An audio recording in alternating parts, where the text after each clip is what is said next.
മൊസാംബിക്കിലെ Beirut തുറമുഖത്തിന് സമീപമുണ്ടായ boat അപകടത്തിൽ കാണാതായ രണ്ടാമത്തെ മലയാളിയുടെയും മൃതദേഹം കണ്ടെത്തി. പിറവം സ്വദേശി ഇന്ദ്രജിത്തിന്റെ മൃതദേഹമാണ് കണ്ടെത്തിയത്.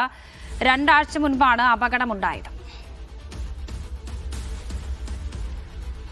ആര്യ വിനോദുണ്ട് വിവരങ്ങൾ നൽകാൻ. ആര്യ, ഇനി എത്ര പേരുടെ മൃതദേഹം കൂടി കണ്ടെത്താനുണ്ട്? വിവരങ്ങൾ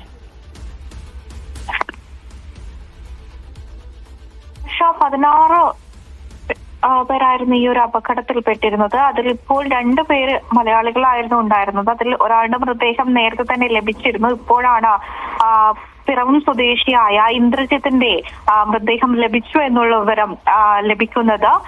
ഒക്ടോബർ 16 ഈ ഒരു അപകടം നടക്കുന്നത്. മെക്കാനിക്കൽ എഞ്ചിനീയറിംഗ് പൂർത്തിയാക്കിയ ഇന്ദ്രജിത്ത് 1 വർഷത്തോളമായിട്ട് ആ ഒരു കപ്പലിൽ ജോലിയിലായിരുന്നു.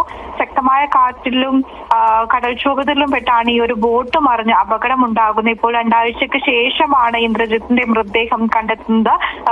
തിങ്കളാഴ്ചയോ ചൊവ്വാഴ്ചയോടുകൂടി തന്നെ മൃതദേഹം നാട്ടിലെത്തിക്കാനുള്ള നടപടികൾ പൂർത്തിയാക്കുമെന്നാണ് അറിയുന്നത്. ശരി.